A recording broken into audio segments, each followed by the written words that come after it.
Bonjour. Depuis toujours, les philosophes, psychologues ou autres moralistes se penchent sur la question du mensonge, sur ses vices et ses vertus. Mais notre quotidien nous oblige à repenser la question. Et si je suis aujourd'hui, ici, en face de vous, c'est pour vous partager mon avis. Le mensonge est partout. Vous le savez bien, et vous en êtes tous destinataires tant il devient une banalité. Vous pensez, à raison d'ailleurs, que je fais référence aux médias, en particulier aux réseaux sociaux bien sûr, et aussi à la politique, où les exemples ne manquent pas. Mais sur ce point, nous sommes tous d'accord, il n'y a pas matière à débat. Ces mensonges n'ont pour objectif que de créer de l'audience en flattant la curiosité malsaine. Je ne parlerai pas du mensonge qui n'a d'autre objectif que de déguiser la vérité dans un but malveillant, celui qui n'a aucune légitimité. En revanche, je m'interroge sur l'existence d'une forme de mensonge éthique. Drôle d'oxymore, n'est-ce pas? Car le mensonge est-il acceptable ou au contraire impardonnable? Mentir, est-ce un manque d'honnêteté ou une mauvaise intention mal réalisée?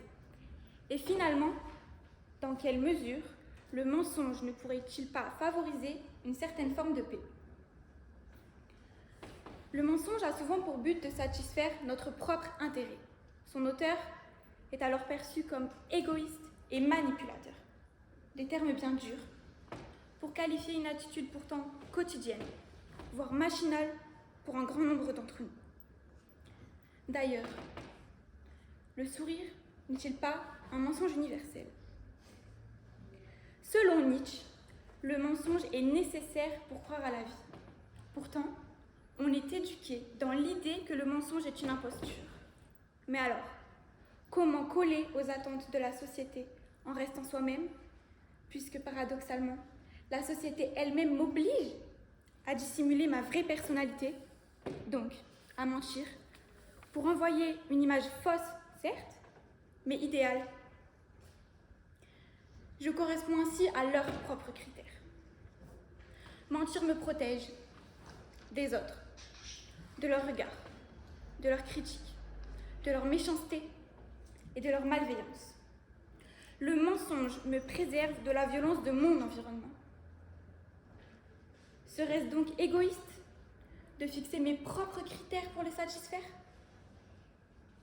C'est pourtant un très bon moyen pour parvenir à ma propre paix intérieure. Une paix intérieure permise par quelques mensonges dont l'objectif n'est que de déguiser la vérité.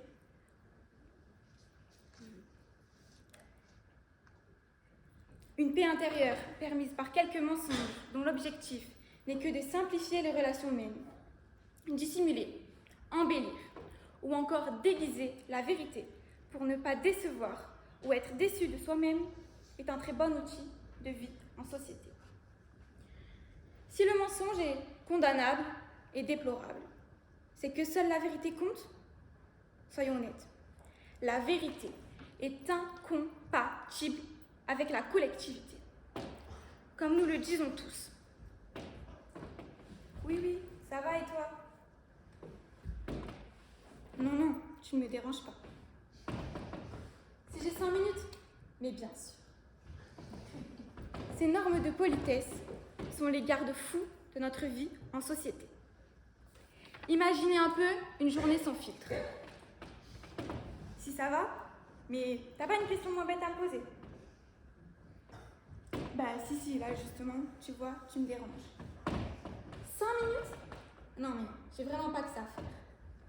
Admettez que 3 petits mensonges valent mieux que ce genre d'échanges qui mettent mal à l'aise et que pour garder la société en paix, il serait indécent que chacun exprime son réel avis. Allons un peu plus loin dans cette réflexion. Nous apprenons tous aux enfants que mentir, c'est mal. Mais ne devrait-on pas leur apprendre que certains mensonges peuvent être défendables? Il est souvent nécessaire pour un enfant d'user de petits mensonges pour trouver sa place. En somme, l'usage du mensonge est nécessaire pour maintenir un climat paisible entre individus. Il est bien plus courant qu'on ne le pense, et la situation dans laquelle il est interprété, ainsi que la morale de chacun, va définir son impact.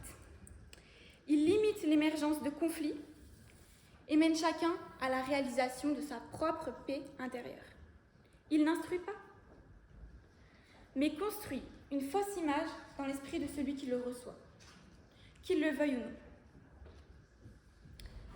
Alors pour ma part, j'assume sans complexe cette idée que oui, le mensonge peut être un merveilleux outil pour préserver ma paix individuelle et que pratiqué avec bienveillance, il peut contribuer à une certaine forme de paix collective.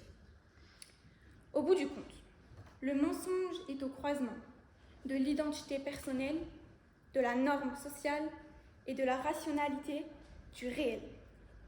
Aujourd'hui, nous vivons tous dans un monde où la réussite est un impératif social qui justifie cet adage que vous connaissez tous.